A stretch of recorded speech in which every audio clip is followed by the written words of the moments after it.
Então, olá, bom dia, ou boa tarde, ou boa noite, depende do horário que vocês estão vendo essa aula.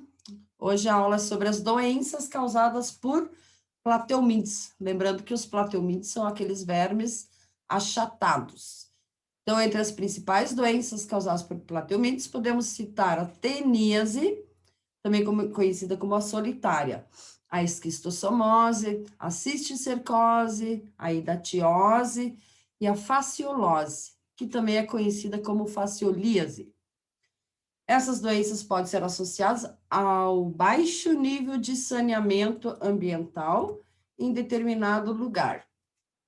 Veremos as principais características dessas doenças, aliás, só de duas, só da teníase e da cisticercose, né, causadas, então, pelos plateumintes, bem como prevenir e como tratá-las. Então, aqui a gente tem o esquistossomo, né, o xistossomo mansoni, que é o verme achatado. Aqui o macho tá, o macho e a fêmea estão copulando, quer dizer, estão se reproduzindo. A fêmea, ela se encontra, então, nessa fenda que o xistossomo mansoni possui. Então, a esquistossomose também é conhecida como barriga d'água. É uma doença parasitária causada pelo plateuminto da classe Trematódio, denominado de Schistossoma mansoni. Ocorre em várias regiões tropicais do planeta, e no Brasil estima-se que cerca de 2,5 milhões de pessoas estão acometidas com esse problema. O ciclo biológico. No nosso corpo, tá no corpo do homem, né, Homo sapiens, que somos considerados hospedeiro definitivo. Por quê? É porque no nosso corpo é que ocorre o acasalamento, ou seja, a reprodução sexuada desses bichos. Então, o macho e a fêmea de Schistossoma mansoni são encontrados normalmente acasalados, com a fêmea alojada no canal ginecóforo do macho. Quando instalada nesse local, a fêmea é facilmente fecundada e inicia a postura dos ovos dentro das vênulas do intestino, então no intestino humano. Os ovos contendo os embriões migram para a luz intestinal e essa migração pode ocasionar pequenas hemorragias. Então, está aqui novamente, né, o macho e a fêmea. Os ovos maduros geralmente são eliminados com as fezes que contêm o miracídio, que é a primeira forma larvária do Schistossoma mansoni. Caso entre em contato com a água, o organismo continua seu desenvolvimento. Caso contrário, morre no intervalo de 4 a 5 dias. Quando a água, né, seu ovo cair na água, a água penetra no ovo, rompe a casca e o miracídio sai em busca do hospedeiro intermediário. No Brasil, o hospedeiro intermediário são os caramujos da família Planorbidea e do gênero Bionfalaria. Então, se não tiver o caramujo, ele não continua o seu ciclo. Então, esse é o Bionfalaria, o caramujo, que serve de hospedeiro intermediário. Assim que encontra o hospedeiro intermediário, o miracídio entra em seu corpo. Após cerca de 48 horas, o miracídio torna-se um esporocisto primário, que origina os esporocistos secundários. E após algumas semanas, as cercárias, que são liberadas do corpo do caramujo. Então, as cercárias já são o estágio antes de se tornarem adultos. Essa liberação ocorre principalmente no período entre 11 e 15 horas, uma vez que se relaciona com a luz e a temperatura. Na forma de cercário, o Schistossoma mansoni é capaz de infectar o homem ou outro vertebrado, como roedores, marsupiais, os ruminantes. A cercária penetra ativamente na pele, produzindo uma pequena irritação. Então, se uma pessoa está numa água onde tenha essas cercárias, ele pode se contaminar e entra pela pele do pé mesmo. Quando entra no corpo, transforma-se em esquistossômulos, que caem na circulação sanguínea ou linfática, e são levados ao coração e pulmão, local onde se estabelece por um certo tempo. Posteriormente, são levados para as mais variadas partes do organismo, mas se restabelecem no fígado, que é o órgão preferencial do parasito, onde crescem e diferenciam-se sexualmente. Quer dizer que aí eles terminam o crescimento, né, e se diferenciam em macho e fêmea. Em seguida, migram para as veias mesentéricas, né, do intestino, onde completam a sua evolução. Então, aqui está o ciclo, né? Vamos supor, o indivíduo defeca, né? Essas larvas, os ovos, eles vão para a água, onde eclode a larva miracídio, depois elas se tornam as cercárias e penetram no caramujo e depois podem infectar novamente o homem, porque no caramujo eles completam o seu desenvolvimento. Os vermes adultos acasalam-se e iniciam a postura dos ovos, os quais migram para a luz intestinal. Nesse momento, o afetado pode apresentar diarreia, mucossanguinolenta e outros distúrbios gastrointestinais. Os ovos que não atingem a luz intestinal ficam presos nos tecidos, formando granulomas que podem dificultar a passagem de sangue nos vasos. Então, aqui novamente, o caramujo, né? Vamos começar por aqui, então. Então, a pessoa ali defecando, né? Um ambiente que não deveria. As larvas, os ovos caem na água, as larvas penetram no caramujo, completam o desenvolvimento e depois a forma de cercária infecta as pessoas. Sinais e sintomas da esquistossomose. A esquistossomose pode ser ou não sintomática, quer dizer que pode ou não ter sintomas, né? E depende da intensidade da infecção. Inicialmente, um sintoma muito comum são as reações alérgicas decorrentes da penetração das cercárias na pele. Nessa fase, pode ocorrer a dermatite cercariana, que lembra uma pequena picada de inseto.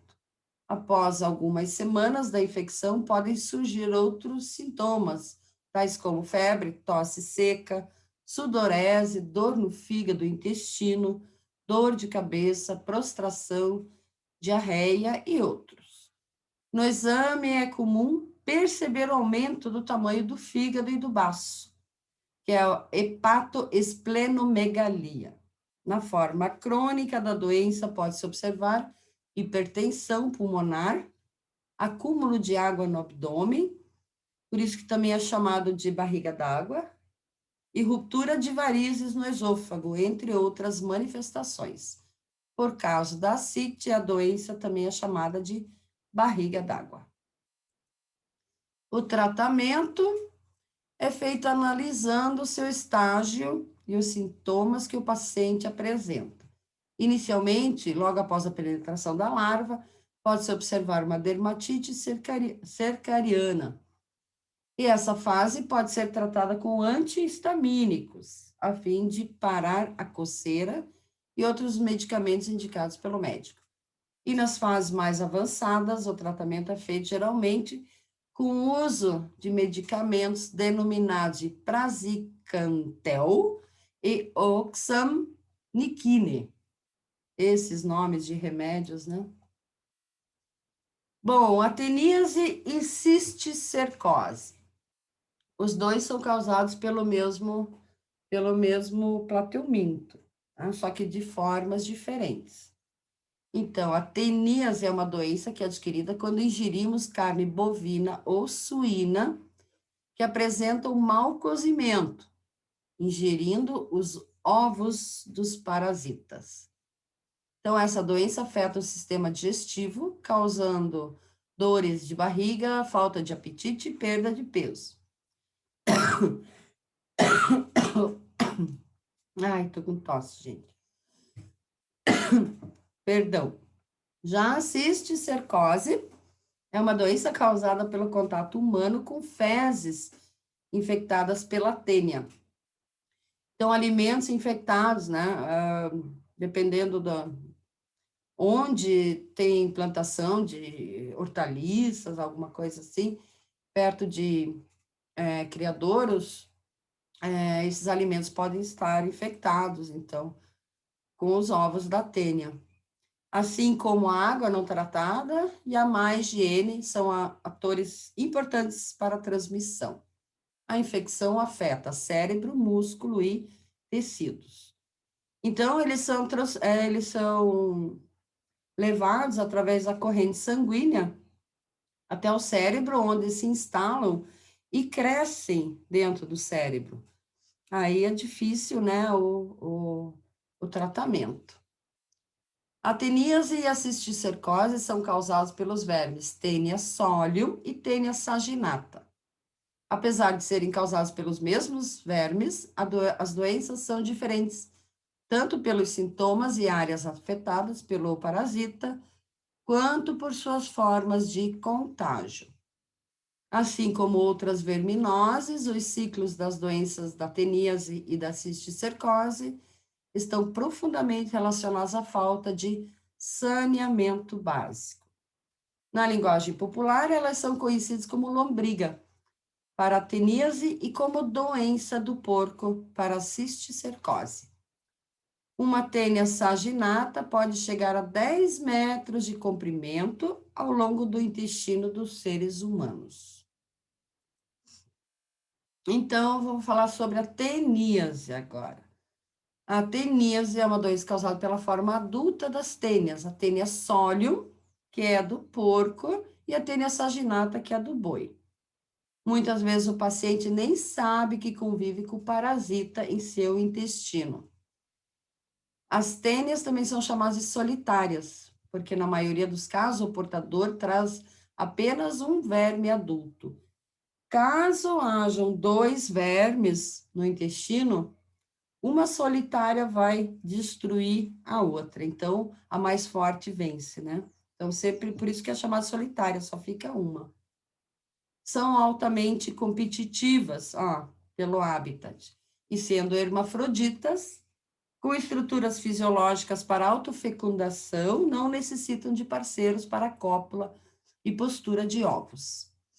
Então, nos seus proglotes, que é a parte mais comprida, né, ela tem em cada proglote o aparelho reprodutor masculino e feminino. Então, é um animal que se autofecunda, então não precisa de parceiro, então vai se reproduzindo sozinha. E podemos diferenciá-las facilmente pelo escólex, que é a parte da cabeça delas. A tênia saginata é quadrada, essa aqui é mais quadrada, enquanto que a solium é redondo. E a tênia solium possui esses ganchos aqui, esses espinhos, né, que servem para fixação no intestino. O homem portador da verminose apresenta a tênia no estado adulto em seu intestino, sendo, portanto, o hospedeiro definitivo. Os últimos anéis ou proglótides são hermafroditas e aptos à fecundação. Geralmente, os espermatozoides de um anel fecundam os óvulos de outro segmento no mesmo animal. Então, aqui estão os últimos proglotes. Novamente, o escólex, né? Da solium que tem gancho, e a saginata que não possui. A quantidade de ovos produzidos é muito grande, de 30 a 80 mil em cada proglote, sendo uma garantia para a perpetuação e propagação da espécie. Os anéis grávidos se desprendem periodicamente e caem com as fezes. Por isso que é importante saneamento básico, né? O hospedeiro intermediário é o porco. Então, se o porco é o hospedeiro intermediário, no porco ele não vai, né, se reproduzir sexuadamente. Animal que, por ser coprófago, que se alimenta de fezes, ingere os proglótides grávidos ou os ovos que foram liberados no meio. Dentro do intestino do animal, os embriões deixam a proteção dos ovos e, por meio de 6 ganchos, perfuram a mucosa intestinal. Pela circulação sanguínea, alcançam os músculos e o fígado do porco, transformando-se em larvas denominadas de cisticercos, que apresentam escólex invaginado numa vesícula, quer dizer, dentro de uma vesícula. E quando o homem se alimenta da carne suína crua ou mal cozida, contendo estes cisticercos, as vesículas são digeridas, liberando escólex, que se verte e fixa-se nas paredes intestinais, através dos ganchos e das ventosas. Esqueci de falar das ventosas, né? Essas aqui são as ventosas que também servem para fixação. O homem com tais características desenvolve a teníase, isto é, está com o euminte, quer dizer, o verme, né? No estado adulto e é o seu hospedeiro definitivo. Os cisticercos apresentam-se semelhantes a pérolas esbranquiçadas, com diâmetros variáveis, normalmente do tamanho de uma ervilha. Na linguagem popular, são chamados de pipoquinhas ou canjiquinhas. Então, não somente o porco, né, que deve ser bem cozido, o boi também. Até porque no Brasil, cada animal não tem como ser controlado, né? Então, eles fazem por amostra, tipo de 10 animais, eles vão testar um para ver se ele não tem alguma verminose. Então, eu sempre sugiro, né, cozinhar bem os alimentos. Então, aqui só mais um resumo. Então, ao se alimentar de carnes cruas ou mal passadas, o homem pode adquirir os cisticercos, que são as larvas de tênia. No intestino, a larva se liberta, fixa o escólex, cresce e origina a tênia adulta. Os proglótides maduros, contendo testículos e ovários, reproduzem-se entre si e originam proglótides grávidas, cheias de ovos. Proglótides grávidas desprendem-se unidas em grupos de 2 a 6 e são liberados durante ou após as evacuações. No solo, rompem-se e liberam ovos. Cada ovo é esférico, mede cerca de 30 milímetros de diâmetro, possui 6 pequenos ganchos e é conhecido como oncosfera. Espalham-se pelo meio e podem ser ingeridos pelo hospedeiro intermediário. No caso, o boi ou o porco, né? No intestino do animal, os ovos penetram no revestimento intestinal e caem no sangue. Atingem principalmente a musculatura sublingual, o diafragma, sistema nervoso e o coração. Cada ovo se transforma em uma larva, uma tênia em miniatura, chamada cisticerco, cujo tamanho lembra o de um pequeno grão de canjica. Essa larva contém escólex e um curto pescoço, tudo envolto por uma vesícula protetora. Por autoinfestação, os ovos passam para a corrente sanguínea, desenvolvem-se em cisticercos, né, que são as larvas, em tecidos humanos, causando uma doença, a cisticercose, que pode ser fatal. A sintomatologia, muitas vezes a teníase é assintomática, quer dizer, não se sente nada, a pessoa nem sabe que tem a tênia, porém podem surgir transtornos dispépticos, tais como alterações do apetite, que é fome intensa ou perda de apetite, enjoos, diarreias frequentes, perturbações nervosas, irritação, fadiga e insônia. A profilaxia e tratamento. A profilaxia, que é a prevenção, né, consiste na educação sanitária, em cozinhar bem as carnes e na fiscalização da carne e seus derivados, como linguiça, salame, chouriço. Em relação ao tratamento, este consiste na aplicação de dose única de 2 gramas de niclosamida. Podem ser usadas outras drogas alternativas como diclorofeno, mebendazol.